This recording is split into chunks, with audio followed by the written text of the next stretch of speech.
gonna say? I can't believe what you're alluding to, Max. Let it out. Let it out. What are you trying to say? This is my hot take. You just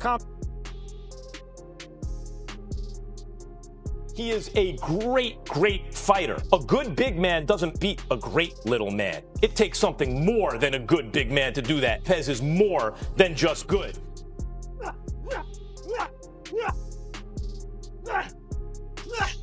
Punches are not made, they are born.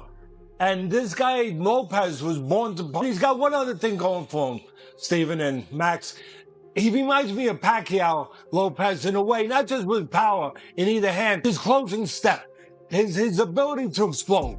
You know, kind of like an athlete in football, basketball, any of those sports where it's not about running a 40, it's about the quickness, it's about the closing step, the burst. He's got that burst. Not everybody's got that burst. Stephen A. Smith and Max Kellerman have gone head-to-head over Shakur Stevenson versus Teofimo Lopez. Debating skill, power resumes. And who truly holds the edge at the elite level? New York City, January 31st, Shakur Stevenson, Teofimo Lopez.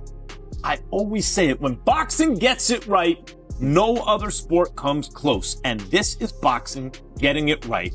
The best fighting the best. Both fighters believe that this matchup settles the argument about who leads the new era. So what do we think of the styles matchup, guys? This is a high-speed chess match a la Sugar Ray Leonard or Pernell Whitaker, Leonard and Benitez, or Pernell Whitaker, Buddy McGirt, or is it a Jerry versus Jerry? To interview Stephen A. Smith praised Teofimo Lopez's quick defensive reactions, highlighting his sharp reflexes and ability to slip punches in close-range exchanges. Be sure to show the world that at 23 years of age, I'm a champion, and you're gonna have to come take this from me. I'm not giving you a damn thing.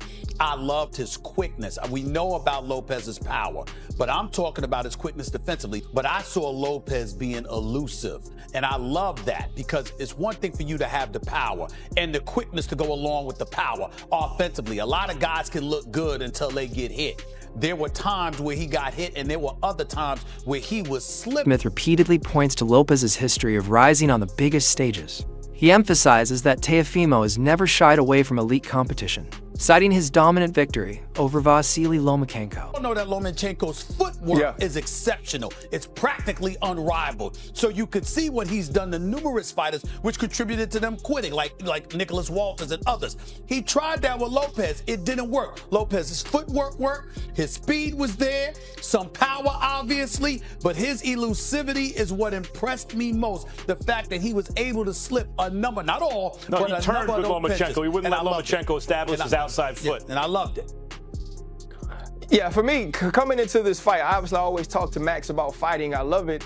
I was thinking, and Lopez mentioned it pre-fight, everybody thought it was going to be very Mayweather-Canelo when they fought, and that he would be outclassed. If you look at the first 6 rounds, it was about patience. He was patient. He didn't rush himself. He used his jab, which is something that we aren't used. Teddy Atlas joined the debate alongside Smith and Kellerman, arguing that Lopez's biggest challenge is facing one of the best pound-for-pound technicians in boxing.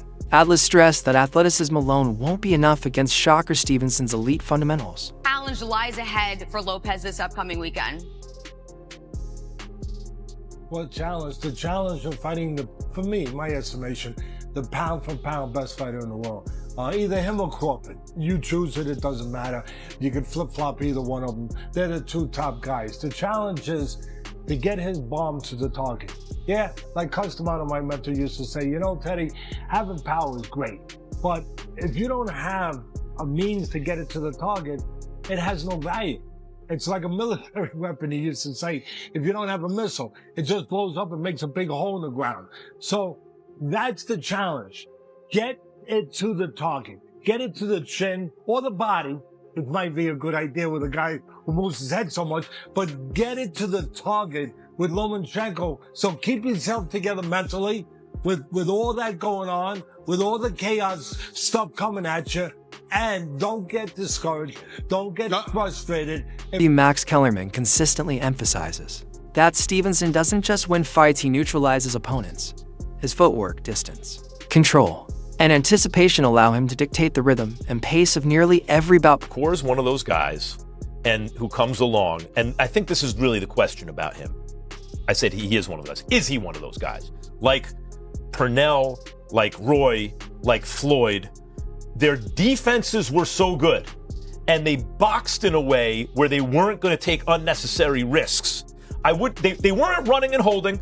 You know, I had a problem with the second half of the Haney-Norman fight because I felt like they continue to box. Purnell did, Roy did, and Shakur does now, right? But when a guy has those advantages in boxing skill and speed, and they don't take risks, they are almost impossible to beat. So no matter who Purnell was fighting, no matter who Roy was fighting, if someone would have asked me who they're going to be, they're fighting Godzilla, Purnell. They're fighting Roy. Shakur has that look to me, and the style to me. Kellerman, and also acknowledged both fighters' high skill levels, but noted that Stevenson is not known as a knockout artist. Instead, Shakur wins through precision, defense, and control rather than raw punching power. Difference here is that they're both twitchy, they're both fast, they're both excellent boxers. Teo's a puncher. I know it hasn't shown up in recent fights, but we have watched both of their careers. Shakur is not a puncher. No. Teo is. Teo it can be an explosive, I hit you with a shot And you you're don't out see, cold type, and you are out cold type puncher. And talking about power, strength too. I think Teo's going to be the much stronger guy in there. Shakur Stevenson's not a strong guy. I think he's getting stronger. Me too. I was about to say. agree. But this is his first fight at 140 though. That's what I'm saying. I'm not disrespecting I his feel strength. like, but I also feel like that Shakur might surprise you, Mike, with his physical strength. Physical strength, as we all know, doesn't always translate to punching power. Sure, of course not. But when he was a younger fighter, he looked like he could be moved around by his opponent. Like that. It doesn't look like that anymore. No, he's definitely matured in his body. But first fight at 140, Teo's what? I think this is maybe his fifth fight at 140? Yeah. Something like that? That's true, but Shakur has a frame where he can put on 140 very comfortably. Kellerman believes Stevenson enters the fight with more pressure. Due to his technical reputation and undefeated record, Lopez, as the underdog, has more to gain and less to lose, making the matchup volatile and unpredictable. An advantage there where Shakur is fighting to protect that perfect record, to protect that kind of sense that he's the next guy. On the other hand, Teo is like he can fight with more abandon against Shakur because there's so much for him to gain. And if he loses, he's lost before. He's lost to Cam. Stevenson has openly stated how important this fight is to his legacy, viewing it as a chance to solidify himself among the very best pound-for-pound fighters in the sport. People think the fight with Teo is either going to be you delivering a masterclass, or a knockout by Teo. yeah, or you getting into some type of brawl with Teo and end up getting knocked out, right? What are fans getting wrong about the matchup? I think the fans is getting wrong about the matchup is where I'm not sleeping on that I know about Teo. Teo's a good boxer. He's boxer first. So we could say, oh, he's just going to knock you out. Or he's just going to... That's not him. He's boxing first. He's going to want to establish distance and range on the outside and try to beat me up on the outside. So I think that's the main thing. And also the biggest thing that everybody don't realize with me, I can punch. Everybody say, oh, he can't punch, and then boom, crack somebody, and then they laying down, or something may happen to where they hurt or something like that. So I think that's too big. Any analyst described Shakur Stevenson versus Teofimo Lopez as a high-level tactical chess match, where strategy, timing, and energy management could ultimately decide the winner. I don't think that Shakur is going to come out and try to fight or take the fight to Teo in the first 6 rounds at all. So if he's fighting off the back foot, if Teo can make it so that he's convincingly, or he's convinced at least Shakur that he may have won 4 of the first 6 rounds, you know, if it's 4-2 in Shakur's mind going into the second half of the fight, or if I'm looking at him stealing those first 6 rounds, then it's an interesting fight going into the tail end, because Teo, to me, is a front runner, right? I want to see if he can carry his energy and his explosiveness late in the fight and not wear down. And then when Shakur starts to open up, you know, can you steal some of those championship rounds from him and make it like a close fight? I think if Teo comes out and does what he usually does, which is try to swarm Shakur early and keep Shakur on the defensive early, then he can try to steal a lot of those early rounds. Lopez is often known for fast starts, mid-range explosiveness, and sharp counters early in fights. However, some experts question whether he can maintain that intensity for all 12 rounds. If not, the later championship rounds could favor Stevenson. If I'm looking at the first 3 rounds, first 4 rounds, and Teo looks like he's losing those rounds convincingly, then it's an easy night for Shakur, unanimous decision in my opinion. You know what I mean? Because I don't think Teo is going to bring anything late in the game, you know what I mean, to this fight. I think he's if he is who he's always been.